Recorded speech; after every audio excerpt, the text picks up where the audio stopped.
ನಮಸ್ಕಾರ. ಕರ್ನಾಟಕ ಈ ದಿನಕ್ಕೆ ಸ್ವಾಗತ. ನಾನು ತೇಜಸ್ವಿನಿ. ಈಗ ಹೆಡ್ಲೈನ್ಸ್. ಚಲಿಸುತ್ತಿದ್ದ ರೈಲಿನಲ್ಲಿ ಯಶಸ್ವಿ ಹೆರಿಗೆ. ಹಾಸನದ 3 ವೈದ್ಯರ ಸಾಹಸ. ವೈದ್ಯರ ಈ ಅಪೂರ್ವ ಸೇವೆಗೆ ದೇಶದಾದ್ಯಂತ ಶ್ಲಾಘನೆ. ಬೆಂಗಳೂರಿನಲ್ಲಿ ಬೀದಿ ಬದಿ ವ್ಯಾಪಾರಿಗಳ ಬೃಹತ್ ಬಂದ್. ಫ್ರೀಡಂ ಪಾರ್ಕ್ನಲ್ಲಿ ಧರಣಿ. ಸರ್ಕಾರದ ವಿರುದ್ಧ ಆಕ್ರೋಶ. ಕೇಂದ್ರ ಚುನಾವಣಾ ಆಯೋಗ ಬಿಜೆಪಿ ಕೈಗೊಂಬೆ. ಬರ ಪರಿಹಾರ ಘೋಷಣೆ ಕೇಂದ್ರದ ಜವಾಬ್ದಾರಿ. ಸಚಿವ ಪ್ರಿಯಾಂಕ್ ಖರ್ಗೆ ವಾಗ್ದಾಳಿ.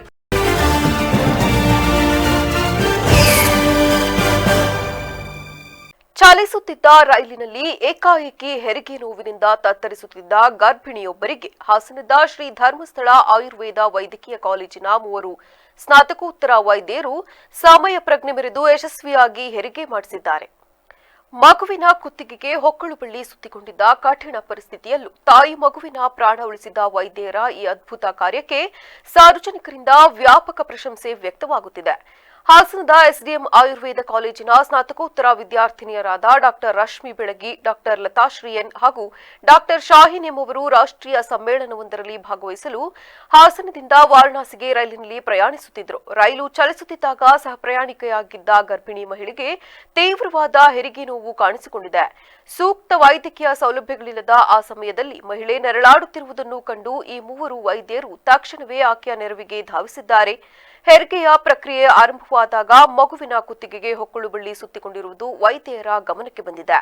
ಇದು ಅತ್ಯಂತ ಸೂಕ್ಷ್ಮ ಹಾಗೂ ಪ್ರಾಣಾಪಾಯ ತರಬಲ್ಲ ಪರಿಸ್ಥಿತಿಯಾಗಿದ್ದರೂ ಕೂಡ ಧೃತಿಗೆಡದ ವೈದ್ಯರು ತಮ್ಮ ವೃತ್ತಿಪರ ನೈಪುಣ್ಯತೆಯನ್ನು ಪ್ರದರ್ಶಿಸಿದ್ದಾರೆ. ಬೀದಿ ಬದಿ ವ್ಯಾಪಾರಿಗಳಿಂದ ಸ್ವಯಂ ಪ್ರೇರಿತ ಬಂದ್ ಆಚರಿಸುತ್ತಿದ್ದು, ಸರ್ಕಾರದ ಒಕ್ಕಲೆಬ್ಬಿಸುವ ನೀತಿಯನ್ನು ವಿರೋಧಿಸಿ ಬೃಹತ್ ಪ್ರತಿಭಟನೆಗೆ ಕೈಜೋಡಿಸಿದ್ದಾರೆ. ನಗರದ ಫ್ರೀಡಂ ಪಾರ್ಕ್ನಲ್ಲಿ 6 ಪ್ರಮುಖ ವ್ಯಾಪಾರಿ ಸಮಿತಿಗಳ ಜಂಟಿ ನೇತೃತ್ವದಲ್ಲಿ 100 ವ್ಯಾಪಾರಿಗಳು ಧರಣಿ ನಡೆಸುತ್ತಿದ್ದಾರೆ. ರಾಜ್ಯ ಸರ್ಕಾರದ ಇತ್ತೀಚಿನ ಕ್ರಮಗಳನ್ನು ತೀವ್ರವಾಗಿ ವಿರೋಧಿಸಿ ಬೀದಿಗಿಳಿದಿರುವ ವ್ಯಾಪಾರಿಗಳು ನಮಗೆ ನ್ಯಾಯ ಸಿಗುವವರೆಗೂ ಈ ಹೋರಾಟ ಮುಂದುವರಿಯಲಿದೆ ಎಂದು ಸರ್ಕಾರಕ್ಕೆ ಖಡಕ್ ಎಚ್ಚರಿಕೆ ನೀಡಿದ್ದಾರೆ. ಬಿಬಿಎಂಪಿ ಹಾಗೂ ಜಿಬಿಎ ಕಾರ್ಡ್ ನೀಡಿ ನಮಗೆ ಬ್ಯಾಂಕ್ಗಳಿಂದ ಸಾಲ ಪಡೆಯಲು ಸರ್ಕಾರವೇ ಅವಕಾಶ ಮಾಡಿಕೊಟ್ಟಿತ್ತು. ಈಗ ಏಕಾಏಕಿ ನಮ್ಮನ್ನು ಜಾಗದಿಂದ ತೆರವುಗೊಳಿಸಿದ್ರೆ ನಾವು ಪಡೆದಿರುವ ಸಾಲವನ್ನು ತೀರಿಸುವವರು ಯಾರು? ನಮ್ಮನ್ನು ಸಾಲದ ಸುಳಿಗೆ ತಳ್ಳಲಾಗುತ್ತಿದೆ ಎಂದು ವ್ಯಾಪಾರಿಗಳು ಪ್ರಶ್ನಿಸಿದ್ದಾರೆ. 1 ತಿಂಗಳ ಹಿಂದೆಯೇ ನೋಟಿಸ್ ನೀಡಲಾಗಿದೆ ಎಂದು ಅಧಿಕಾರಿಗಳು ಸುಳ್ಳು ಹೇಳುತ್ತಿದ್ದಾರೆ. ಆದರೆ ನಮಗೆ ಯಾವುದೇ ರೀತಿಯ ನೋಟಿಸ್ ಬಂದಿಲ್ಲ. ಬೀದಿ ವ್ಯಾಪಾರಿಗಳಿಂದ ಸಾರ್ವಜನಿಕರಿಗೆ ಯಾವುದೇ ಹಾನಿಯಾಗಿಲ್ಲ. ಆದರೂ ಕೂಡ ಅಧಿಕಾರಿಗಳು ನಮ್ಮ ಮೇಲೆ ಅಧಿಕಾರದ ದರ್ಪ ತೋರುತ್ತಿದ್ದಾರೆಂದು ವ್ಯಾಪಾರಿಗಳು ಆಕ್ರೋಶ ಹೊರಹಾಕಿದ್ದಾರೆ.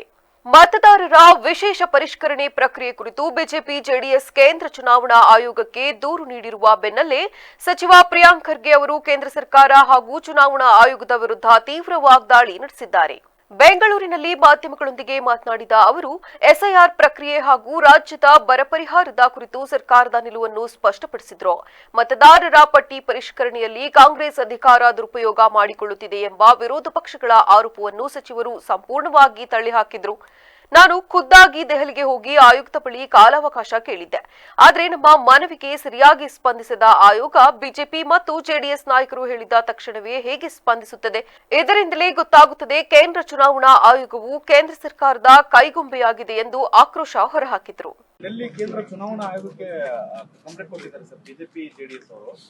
ಈ ಎಸ್ಆರ್ಐ ಪ್ರಕ್ರಿಯೆ ಸರಿಯಾಗಿಲ್ಲ, ಕರ್ನಾಟಕದಲ್ಲಿ ಹೊಸದಾಗಿ ಮಾಡಬೇಕು. ಇಲ್ಲ ಸರ್, ನೋಡಿ, ನಾವು ಅದೇ ಕೇಳಿರೋದಲ್ಲ. ಇವ್ರಕ್ಕಿಂತ ಮುಂಚೆನೆ ನಾನೇ ಖುದ್ದಾಗಿ ಡೆಲ್ಲಿಗೆ ಹೋಗಿ ಚುನಾವಣೆ ಆಯೋಗಕ್ಕೆ ಸಮಯ ಕೇಳಿದ್ದೆ, ಕೊಟ್ಟಿಲ್ಲ. ಅದಾದಮೇಲೆ ಅಧಿಕೃತವಾಗಿ ನಾವು ನಮ್ಮ ರೀಜನಲ್ ಕಮಿಷನರ್ ಹತ್ರ ಕಳಿಸ್ಕೊಟ್ಟಿದ್ದೀವಿ, ಉತ್ತರ ಬಂದಿಲ್ಲ. ಆದರೆ ವ್ಯತ್ಯಾಸ ನೋಡಿ, B J P J D S ಅವರು ಕೇಳಿದ ತಕ್ಷಣ ಹೇಗೆ ಸ್ಪಂದಿಸ್ತಾರೆ, ನಮ್ಮ ರಾಜ್ಯ ಸರ್ಕಾರ ನೀಡಿದಂಥ ಸಲಹೆಗಳ ಬಗ್ಗೆ ಯಾವ ರೀತಿ ಸ್ಪಂದಿಸ್ತಾರೆ ಅಂತ ಇದರಲ್ಲೇ ಸ್ಪಷ್ಟವಾಗಿ ಗೊತ್ತಾಗುತ್ತೆ. ಚುನಾವಣೆ ಆಯೋಗ ಕೇಂದ್ರ ಸರ್ಕಾರದ ಕೈಗೊಂಬೆ ಆಗಿದೆ. ನೋಡೋಣ ಏನೇನು ಮಾಡ್ತಾರಂತ. ಈಗ ಇದು ಸ್ಟ್ಯಾಂಡರ್ಡ್ ಆಪರೇಟಿಂಗ್ ಪ್ರೊಸೀಜರ್ ರೀ. ನಾನು ಮೊನ್ನೆನೂ ತಮ್ಗೆ ಹೇಳಿದೆ, ವೆಸ್ಟ್ ಬೆಂಗಾಲ್ನಲ್ಲೂ ಕೂಡ ಎಸ್ಐಆರ್ ಪ್ರಕ್ರಿಯೆ ಪ್ರಾರಂಭ ಆದಾಗ ನಗರದ ಚನ್ನಪಟ್ಟಣ ಬೈಪಾಸ್ ರಸ್ತೆ ಮೇಲ್ಸೇತುವೆ ಕಾಮಗಾರಿ ಅತ್ಯಂತ ಮಂದಗತಿಯಲ್ಲಿ ಸಾಗುತ್ತಿರುವುದಕ್ಕೆ ತೀವ್ರ ಅಸಮಾಧಾನ ವ್ಯಕ್ತಪಡಿಸಿರುವ ಶಾಸಕ ಸ್ವರೂಪ್ ಪ್ರಕಾಶ್ ಇಂದು ಕಾಮಗಾರಿ ನಡೆಯುತ್ತಿರುವ ಸ್ಥಳಕ್ಕೆ ಖುದ್ದಾಗಿ ಭೇಟಿ ನೀಡಿ ಪರಿಶೀಲನೆ ನಡೆಸಿದರು. ಸ್ಥಳದಲ್ಲಿದ್ದ ಅಧಿಕಾರಿಗಳನ್ನು ತರಾಟೆಗೆ ತೆಗೆದುಕೊಂಡ ಶಾಸಕರು ವಿಳಂಬ ಧೋರಣೆಯನ್ನು ಕೈಬಿಟ್ಟು ಅತಿ ಶೀಘ್ರವಾಗಿ ಕೆಲಸ ಮುಗಿಸುವಂತೆ ಕಟ್ಟುನಿಟ್ಟಿನ ಸೂಚನೆ ನೀಡಿದರು. ಚನ್ನಪಟ್ಟಣ ಬೈಪಾಸ್ ಬಳಿ ರಸ್ತೆ ಮೇಲ್ಸೇತುವೆ ಕಾಮಗಾರಿ ಆಮೆಗತಿಯಲ್ಲಿ ಸಾಗುತ್ತಿರುವುದರಿಂದ ದಿನನಿತ್ಯ ಸಂಚರಿಸುವ ಸಾರ್ವಜನಿಕರು ಹಾಗೂ ವಾಹನ ಸವಾರರು ತೀವ್ರ ತೊಂದರೆ ಅನುಭವಿಸುವಂತಾಗಿದೆ. ಸ್ಥಳೀಯ ನಿವಾಸಿಗಳೊಂದಿಗೆ ಕಾಮಗಾರಿ ನಡೆಯುವ ಸ್ಥಳಕ್ಕೆ ಭೇಟಿ ನೀಡಿ ಅಲ್ಲಿನ ಪ್ರಸ್ತುತ ಪರಿಸ್ಥಿತಿಯನ್ನು ವೀಕ್ಷಿಸಲಾಯಿತು. ಮಳೆಗಾಲ ಆರಂಭವಾಗುತ್ತಿರುವ ಈ ನಿರ್ಣಾಯಕ ಸಂದರ್ಭದಲ್ಲಿ ಕಾಮಗಾರಿ ಹೀಗೆಯೇ ಮುಂದುವರೆದರೆ ವಾಹನ ಸವಾರರ ಸ್ಥಿತಿ ಮತ್ತಷ್ಟು ಶೋಚನೀಯವಾಗಲಿದೆ ಎಂದು ಅಧಿಕಾರಿಗಳಿಗೆ ಎಚ್ಚರಿಸಲಾಯಿತು.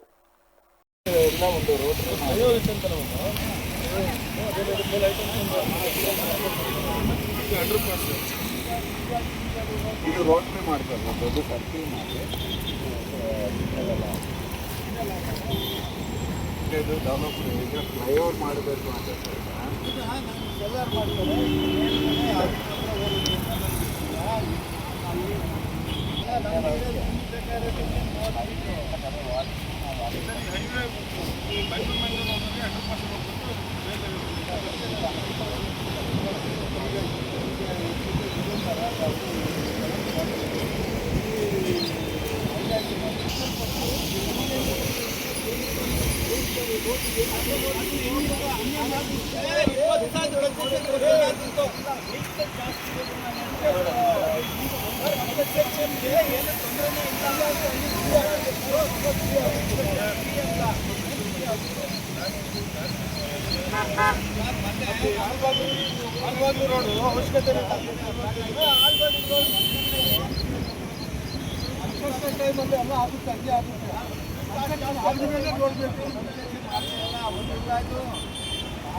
ರಂಗಭೂಮಿಯ ಕಲೆಯನ್ನು ಉಳಿಸಿ ಬೆಳೆಸುವ ನಿಟ್ಟಿನಲ್ಲಿ ಹಾಗೂ ಸಾಂಸ್ಕೃತಿಕ ಪರಂಪರೆಯನ್ನು ಎತ್ತಿ ಹಿಡಿಯುವ ಉದ್ದೇಶದಿಂದ ನಗರದ ಹಾಸನಾಂಬ ಕಲಾಭವನದಲ್ಲಿ ಜುಲೈ 10 ರಿಂದ 14ರವರೆಗೆ 5 ದಿನಗಳ ಕಾಲ ಪೌರಾಣಿಕ ನಾಟಕೋತ್ಸವವನ್ನು ಆಯೋಜಿಸಲಾಗಿದೆ.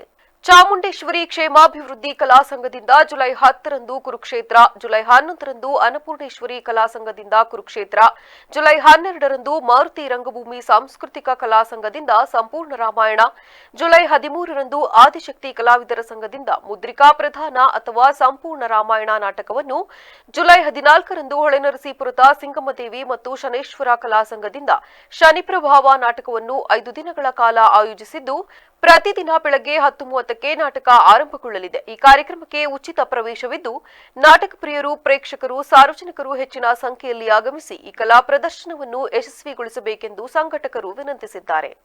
ಹಾಸನ ಜಿಲ್ಲೆಯಲ್ಲಿ ಎಲ್ಲ ಬೇರೆ ಯಾವುದೋ ಸಿನಿಮಾ ಮಾದರಿ ಇರ್ಬೋದು, ಧಾರಾವಾಹಿಗಳು ಇರ್ಬೋದು, ಅಥವಾ ಬೇರೆ ಬೇರೆ ಕಾರ್ಯಕ್ರಮಗಳಿಗೆ ಒಂದು ಒತ್ತು ಕೊಡ್ತಾ ಇದ್ದಾರೆ ಪ್ರೇಕ್ಷಕರು. ನಮ್ಮ ಒಂದು ಕಾರ್ಯಕ್ರಮದಲ್ಲಿ ಒಂದು ಕನಿಷ್ಠ ಅಂದರೆ ಒಂದು ನಾಟಕ ಮಾಡಲಿಕ್ಕೆ 3 ಲಕ್ಷ ರೂಪಾಯಿನ ಖರ್ಚು ಮಾಡ್ತಾ ಇದ್ದೀವಿ. ನಾವು ಪ್ರತಿ ಸರಿ ಪ್ರೆಸ್ ಮೀಟ್ ಬಂದಾಗ ಇದನ್ನು ಹೇಳ್ತಾನೆ ಇದ್ದೀವಿ. ಅಲ್ಲಿ ಏನಾಗಿದೆ ಅಂದರೆ ನಮ್ಮ ನಾಟಕಗಳನ್ನ ನಾವು ಹವ್ಯಾಸಿ ಕಲಾವಿದರು, ನಾವು ವೃತ್ತಿ ಕಲಾವಿದರಲ್ಲ. ನಮ್ಮ ಒಂದು ಹಣವನ್ನು ಖರ್ಚು ಮಾಡಿಕೊಂಡು ನಾವು ಒಂದು ನಾಟಕವನ್ನು, ಪ್ರತಿಭೆಯನ್ನು, ಶ್ರೀರಾಮಾಯಣ, ಕುರುಕ್ಷೇತ್ರ, ಮಹಾಭಾರತಗಳು, ದೇವಿ ಮಹಾತ್ಮೆಗಳು ಅಥವಾ ಶನೇಶ್ವರನ ಕೃಪಾಪೋಷ ನಾಟಕ ಮಂಡಳಿಗಳು, ಈ ಥರ ಒಂದು ಪೌರಾಣಿಕ ನಾಟಕಗಳನ್ನ ಭಕ್ತಿಪೂರ್ವಕವಾಗಿ ನಾವು ಅಭಿನಯಿಸ್ತಾ ಒಂದು ಕಥಾ ರೂಪದಲ್ಲಿ ಜನಗಳಿಗೆ ಒಂದು ಮನಮುಟ್ಟೋ ಥರ ಒಂದು ವರ್ಕ್ ಮಾಡ್ತಿರ್ತೀವಿ. ಇಲ್ಲಿ ಏನಾಗಿದೆ, ನಮ್ಮ ಹಾಸನ ಜಿಲ್ಲೆ ಅಂತಲ್ಲ, ನಾವು ಸುತ್ತಮುತ್ತಲ ಎಲ್ಲ ಕಡೆಯಲ್ಲೂ ಒಂದು ರಾಮನಗರ, ಚನ್ನಪಟ್ಟಣ, ಬೆಂಗಳೂರು, ಮೈಸೂರು, ಹೈದರಾಬಾದು ಎಲ್ಲ ಕಡೆಯಲ್ಲೂ ಹೋಗಿ ನಾಟಕ ಮಾಡ್ಕೊಂಡ್ಬಂದಿದ್ದೀವಿ. ಈ ಕಲೆಗೆ, ಈ ನಾಟಕಕ್ಕೆ ಪ್ರೇಕ್ಷಕರು ತುಂಬ ಕೊರತೆ ಇದೆ. ನಮ್ಮ ಪ್ರೇಕ್ಷಕರು ಯಾಕೆ ಈ ಥರ ಮಾಡ್ತಿದ್ದಾರೆ ಅಂತ ಗೊತ್ತಿಲ್ಲ. ನಾವು ಮ್ಯಾಕ್ಸಿಮಮ್ 5 ರಿಂದ 6 ಅವರ್ ನಾಟಕ ಮಾಡ್ತೀವಿ. ಲಾಸ್ಟ್ ಟೈಮ್ ನಮ್ಮ ಪ್ರೆಸ್ಸಲ್ಲಿ ಸ್ನೇಹಿತರು ಹೇಳಿದರು, ನೀವು ನಾಟಕ ಟೈಮ್ನ ಕಡಿಮೆ ಮಾಡ್ಕೊಳ್ಳಿ, ತುಂಬ ಹೊತ್ತು ಕೂರಕ್ಕಾಗಲ್ಲ ಜನಗಳು ಅಂತ ಹೇಳಿದರು. ಹಾಗೆ ಕೂಡ ನಾವು ಸ್ವಲ್ಪ ಕಡಿಮೆ ಮಾಡ್ಕೊ ಬಂದಿದ್ದೀವಿ.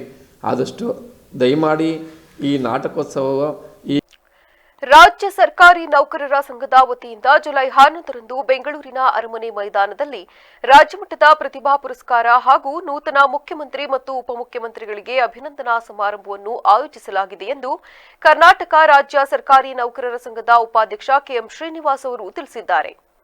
ಈ ಕುರಿತು ಮಾಹಿತಿ ನೀಡಿರುವ ಅವರು, ರಾಜ್ಯ ಸರ್ಕಾರಿ ನೌಕರರ ಸಂಘದ ರಾಜ್ಯಾಧ್ಯಕ್ಷರಾದ ಎಸ್ ಷಡಕ್ಷರಿಯವರ ನೇತೃತ್ವದಲ್ಲಿ ನಡೆಯಲಿರುವ ಈ ಕಾರ್ಯಕ್ರಮದಲ್ಲಿ ರಾಜ್ಯದ ವಿವಿಧ ಜಿಲ್ಲೆಗಳ ಎಸ್ಎಸ್ಎಲ್ಸಿ ಮತ್ತು ಪಿಯುಸಿ ಪರೀಕ್ಷೆಗಳಲ್ಲಿ ಅತ್ಯಧಿಕ ಅಂಕಗಳನ್ನು ಗಳಿಸಿರುವ ಸರ್ಕಾರಿ ನೌಕರರ ಮಕ್ಕಳಿಗೆ ಈ ವೇದಿಕೆಯಲ್ಲಿ ಸನ್ಮಾನ ಮತ್ತು ಪುರಸ್ಕಾರ ನೀಡಲಾಗುತ್ತದೆ. ರಾಜ್ಯದ ನೂತನ ಮುಖ್ಯಮಂತ್ರಿಗಳಾದ ಡಿಕೆ ಶಿವಕುಮಾರ್ ಹಾಗೂ ಉಪಮುಖ್ಯಮಂತ್ರಿಗಳಾದ ಪರಮೇಶ್ವರ್ ಅವರಿಗೆ ಸಂಘದ ವತಿಯಿಂದ ಅಭಿನಂದನೆ ಸಲ್ಲಿಸಲಾಗುವುದು. ಕಾರ್ಯಕ್ರಮದಲ್ಲಿ ಮುಖ್ಯಮಂತ್ರಿಗಳ ಸಮ್ಮುಖದಲ್ಲಿ ಸರ್ಕಾರಿ ನೌಕರರ ಪ್ರಮುಖ ಬೇಡಿಕೆಗಳಾದ ಎನ್ಪಿಎಸ್ ಹೋಗಲಾಡಿಸುವ ಬಗ್ಗೆ ಮತ್ತು ಆರೋಗ್ಯ ವಿಮೆ ಜಾರಿ ಸೇರಿದಂತೆ ವಿವಿಧ ಸೇವೆಗಳ ಕುರಿತು ರಾಜ್ಯ ಸರ್ಕಾರಕ್ಕೆ ಮನವಿ ಸಲ್ಲಿಸಲಾಗುವುದು.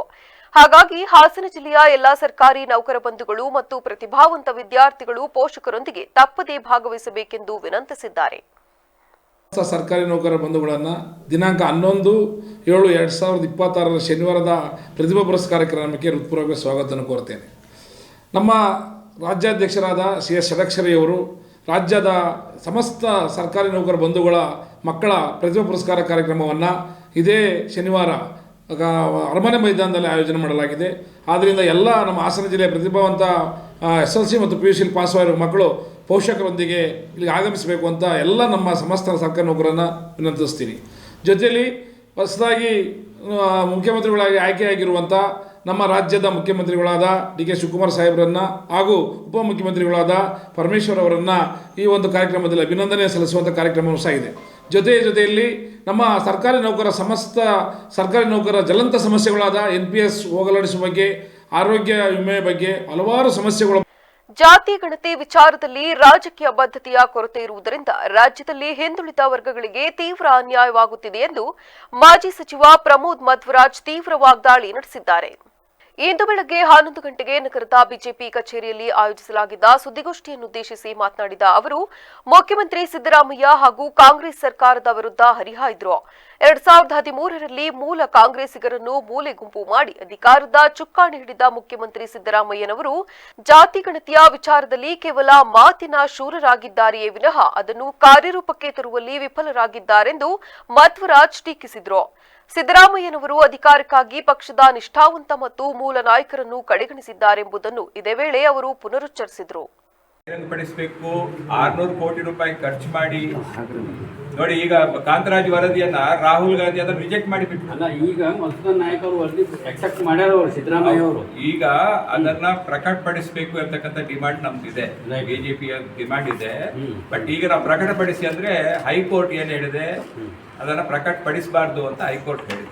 ಸೊ ಹೈಕೋರ್ಟ್ ಅನ್ನ ಕನ್ವಿನ್ಸ್ ಮಾಡುವಂತ ಕೆಲಸ ರಾಜ್ಯ ಸರ್ಕಾರ ಮಾಡಬೇಕಾಗಿದೆ. ಅದನ್ನು ಸಮರ್ಥವಾಗಿ ಮಾಡ್ತಾ ಇಲ್ಲ ಅಂತ ಅದನ್ನೇ ಹೇಳಿ, ಅಂದ್ರೆ ಬಹಿರಂಗ ಪಡಿಸಬೇಕು ಅಂತ ಹೇಳಿ. ಈಗ ಮೇಲ್ಮಟ್ಟಕ್ಕೆ ಒಂದಿಷ್ಟು ಸೋರಿಕೆ ಮಾಹಿತಿಗಳೆಲ್ಲ ಬಂದವಲ್ಲ, ಅದರ ಬಗ್ಗೆ ನಿಮ್ಗೆ ಏನೋ ನೋಡಿ, ಸೋರಿಕೆಯ ವಿಚಾರದಲ್ಲಿ ನಾವು ಅಧಿಕೃತವಾಗಿ ಹೇಳಲಿಕ್ಕೆ ಆಗೋದಿಲ್ಲ. ಯಾಕಂದ್ರೆ ಪ್ರಜಾವಾಣಿ ಪತ್ರಿಕೆಯಲ್ಲಿ ಒಂದು ಬಂದಿದೆ. ಮಳವಳ್ಳಿ ತಾಲೂಕಿನ ಅಂಡನಹಳ್ಳಿ ಗ್ರಾಮದಲ್ಲಿ ಗಜಗಾತ್ರದ ಹೆಬ್ಬಾವು ಪ್ರತ್ಯಕ್ಷವಾಗಿ ಗ್ರಾಮಸ್ಥರು ಭಯಭೀತರಾಗಿದ್ದಾರೆ. ಅಂಡನಹಳ್ಳಿ ಗ್ರಾಮದ ಪದ್ಮನಾಭ ಅವರು ತಮ್ಮ ದನಕರುಗಳಿಗೆ ಎಂದಿನಂತೆ ಮೇವು ಹಾಕುವುದಕ್ಕಾಗಿ ಹುಲ್ಲನ್ನು ಕೊಯ್ಯಲು ಹೋದಾಗ ಹೆಬ್ಬಾವನ್ನು ಕಂಡು ಭಯಭೀತರಾಗಿ ತಕ್ಷಣ ತನ್ನ ಸ್ನೇಹಿತರ ಮುಖಾಂತರ ಉರಗತಜ್ಞ ಕೃಷ್ಣ ಅವರಿಗೆ ವಿಷಯ ತಿಳಿಸಿದ ಮೇರೆಗೆ ಸ್ಥಳಕ್ಕೆ ಬಂದ ಉರಗತಜ್ಞ ಹೆಬ್ಬಾವನ್ನು ಸುರಕ್ಷಿತವಾಗಿ ಹಿಡಿದು ಅರಣ್ಯ ಇಲಾಖೆಯವರ ಮುಖಾಂತರ ಅರಣ್ಯಕ್ಕೆ ಬಿಟ್ಟಿರುತ್ತಾರೆ. ಇದೇ ವೇಳೆ ಪದ್ಮನಾಭ ಮಾತನಾಡಿ, ನಮ್ಮ ಜಮೀನಿನ ಪಕ್ಕ ಕಲ್ಲಿನ ಗುಡ್ಡೆ ಇದ್ದು ಅಲ್ಲಿ ಚಿರತೆಗಳು ಕಾಣಿಸಿಕೊಳ್ಳುತ್ತಿವೆ. ನಾವು ರಾತ್ರಿ ವೇಳೆ ಜಮೀನಿಗೆ ಬರುವುದಕ್ಕೆ ಭಯಪಡುವ ಪರಿಸ್ಥಿತಿಯಾಗಿದೆ. ಇದರ ಜೊತೆಗೆ ಚಿರತೆ ಭಯವು ಗ್ರಾಮದಲ್ಲಿದೆ. ಹಾಗಾಗಿ ಅಧಿಕಾರಿಗಳು ಶೀಘ್ರವೇ ಚಿರತೆಯನ್ನು ಸೆರೆ ಹಿಡಿಯಬೇಕೆಂದು ತಿಳಿಸಿದರು. ಜಮೀನು ಬಂದು ಅಣ್ಣಳ್ಳಿಲಿದೆ. ನಾವು ಸೀಮೆ ಹೊಲ್ಕೊಳ್ಬೇಕಾದ್ರೆ ಇದು ಕಂಡಿದೆ ಹೆಬ್ಬಾವು. ಆ ಟೈಮ್ನಲ್ಲಿ ನಮ್ಮ ಸ್ನೇಹಿತರು ಪ್ರವೀಣ್ ಫೋನ್ ಮಾಡಿದಾಗ ಇವ್ರನ್ನ ಕರೆಸಿದ್ರು. ಅವ್ರು ಬಂದು ಅವು ಇಟ್ಟಿದ್ದಾರೆ. ಇಲ್ಲಿ ಸುತ್ತಮುತ್ತ ಕಂಡಳ್ಳಿ ಗುಡ್ಡ ಇದೆ. ಆ ಗುಡ್ಡೆಗೆ ಮುಖಾಂತರ ಈ ಕಡೆ ಬಂದಿದೆ. ಅದ್ರ ಜೊತೆಗೆ ಕಿತ್ಕೆಗಳಿದೆ, ಕಿತ್ಕೆ ಬರ್ತವೆ. ಕಿತ್ಕೆ ಏನು ಮಾಡುತ್ತೆ ಅಂದರೆ ಮಡರುಗಳು, ಕುರಿಗಳನ್ನ ಎಲ್ಲಾನು ಇಟ್ಕೊಂಡು ಹೋಗ್ತವೆ. ಅರಣ್ಯ ಇಲಾಖೆ ಬರ್ತಾರ. ಉರಗತಜ್ಞ ಕೃಷ್ಣ ಮಾತನಾಡಿ, ನನಗೆ ವಿಷಯ ದೂರವಾಣಿಯ ಮುಖಾಂತರ ತಿಳಿದ ತಕ್ಷಣ ಬಂದು ಈ ಹೆಬ್ಬಾವನ್ನು ಸುರಕ್ಷಿತವಾಗಿ ಹಿಡಿದಿದ್ದೇನೆ. ಇದನ್ನು ಅರಣ್ಯ ಇಲಾಖೆಯವರ ಗಮನಕ್ಕೆ ತಂದು ಅವರ ಮುಖಾಂತರ ಕಾಡಿಗೆ ಸುರಕ್ಷಿತವಾಗಿ ಬಿಟ್ಟಿರುವುದಾಗಿ ತಿಳಿಸಿದರು. ಅಕ್ರಮ ಆಸ್ತಿ ಗಳಿಕೆ ಆರೋಪದ ಹಿನ್ನೆಲೆಯಲ್ಲಿ ಕಲಬುರಗಿ ವಿದ್ಯುತ್ ಸರಬರಾಜು ಕಂಪನಿ ಲಿಮಿಟೆಡ್ ಅಧಿಕಾರಿಯೊಬ್ಬರ ಮೇಲೆ ಲೋಕಾಯುಕ್ತ ಅಧಿಕಾರಿಗಳು ಇಂದು ಬೆಳ್ಳಂಬೆಳಗ್ಗೆ ಭರ್ಜರಿ ಕಾರ್ಯಾಚರಣೆ ನಡೆಸಿದ್ದಾರೆ.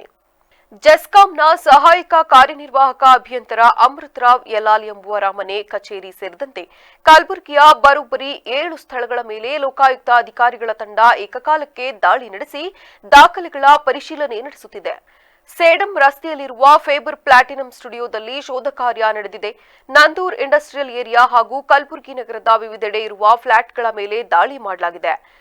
ಸುಲೇಪೇಟ್ನಲ್ಲಿರುವ ಅಂದಾಜು 15 ಎಕರೆ ಭೂಮಿಗೆ ಸಂಬಂಧಿಸಿದ ದಾಖಲೆಗಳು ಪತ್ತೆಯಾಗಿವೆ.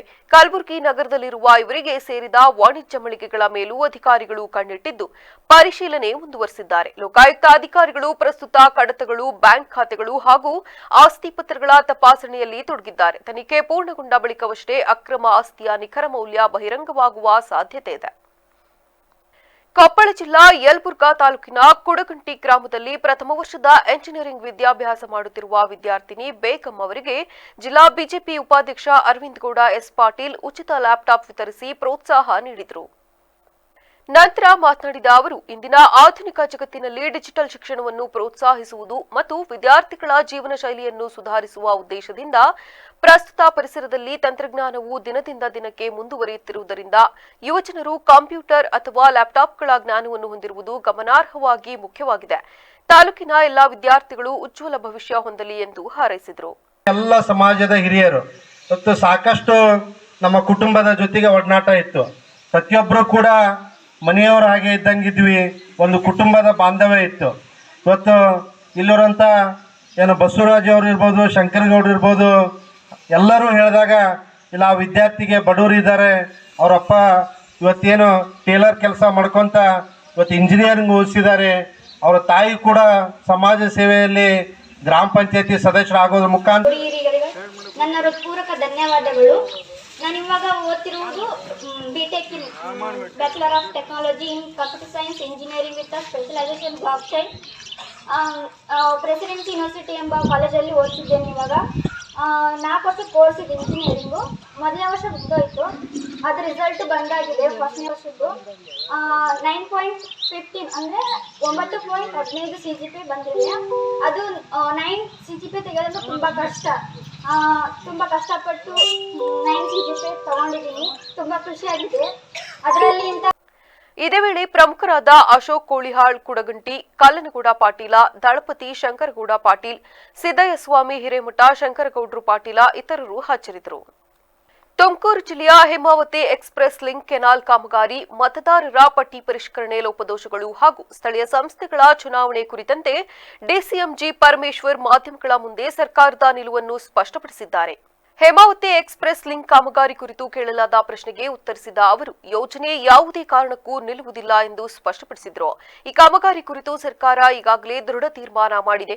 ಯೋಜನೆಗಾಗಿ 900 ಕೋಟಿ ರೂಪಾಯಿಗೂ ಅಧಿಕ ಹಣ ಬಿಡುಗಡೆಯಾಗಿದ್ದು ಈಗಾಗಲೇ ಸಾಕಷ್ಟು ಹಣ ಖರ್ಚು ಮಾಡಲಾಗಿದೆ. ಇಷ್ಟೊಂದು ಹಣ ಖರ್ಚಾದ ಮೇಲೆ ಈಗ ಕಾಮಗಾರಿ ನಿಲ್ಲಿಸಬೇಕು ಅಂದರೆ ಅದು ಸಾಧ್ಯವೇ ಇಲ್ಲ. ಸರ್ಕಾರ ಖಂಡಿತವಾಗಿಯೂ ಈ ಯೋಜನೆಯನ್ನ ಮುಂದುವರಿಸುತ್ತದೆ ಎಂದು ತಿಳಿಸಿದರು.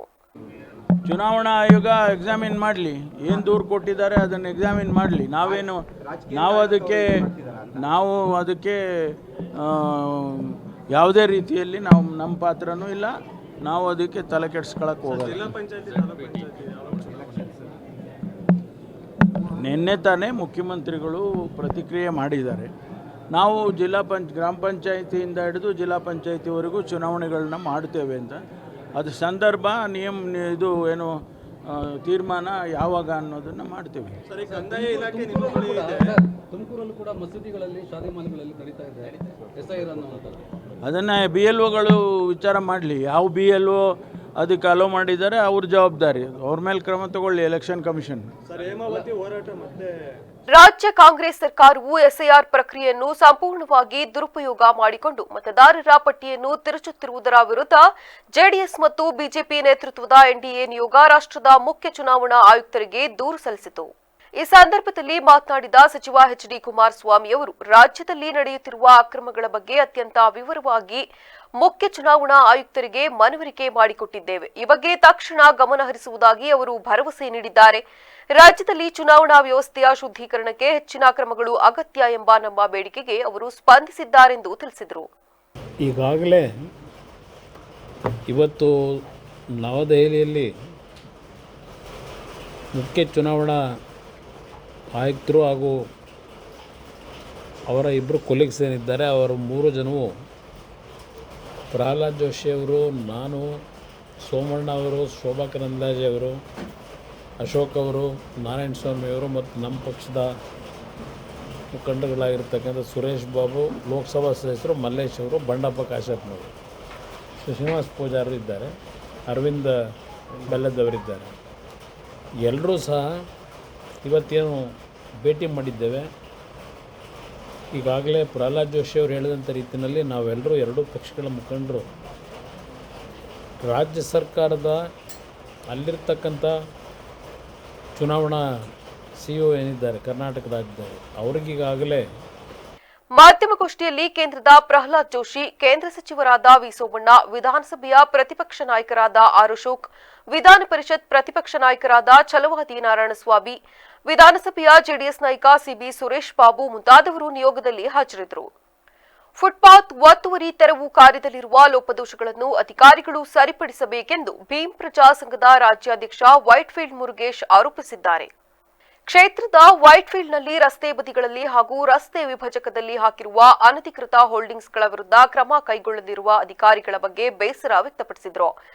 ಪಾದಚಾರಿ ಮಾರ್ಗಗಳಲ್ಲಿ ಹೋಲ್ಡಿಂಗ್ಸ್ ಹಾಕಿರುವ ಖಾಸಗಿ ಕಂಪನಿಗಳ ವಿರುದ್ಧ ಕ್ರಮ ಕೈಗೊಂಡು ಅಂತಹ ಹೋಲ್ಡಿಂಗ್ಸ್ಗಳನ್ನು ತೆರವು ಮಾಡಿ, ಇದರಿಂದ ಪಾದಚಾರಿಗಳಿಗೆ ತೀವ್ರ ತೊಂದರೆಯುಂಟಾಗುತ್ತಿದೆ ಎಂದರು. ಸರ್ಕಾರ ಬಡವರ ಪರ ಬಿಟ್ಟು ಉಳ್ಳವರ ಪರ ಕೆಲಸ ಮಾಡಲು ಮುಂದಾಗಿರುವುದು ಸರಿಯಲ್ಲ. ಕಾನೂನು ಎಲ್ಲರಿಗೂ ಒಂದೇ ಆಗಿರಬೇಕು. ಈ ಕೂಡಲೇ ಅನಧಿಕೃತ ಹೋಲ್ಡಿಂಗ್ಸ್ಗಳ ತೆರವು ಮಾಡಬೇಕು, ಇಲ್ಲವಾದಲ್ಲಿ ಸರ್ಕಾರದ ವಿರುದ್ಧ ಹೋರಾಟ ಮಾಡಲಾಗುವುದೆಂದು ಆಕ್ರೋಶ ವ್ಯಕ್ತಪಡಿಸಿದರು. ಎಲ್ಲರಿಗೂ ನಮಸ್ಕಾರ. ಮೊದಲನೇದಾಗಿ ನಾವು ರಾಜ್ಯ ಸರ್ಕಾರಕ್ಕೆ ಒಂದು ಅಭಿನಂದನೆಗಳು ಸಲ್ಲಿಸ್ತಾ ಇದ್ದೀರಿ.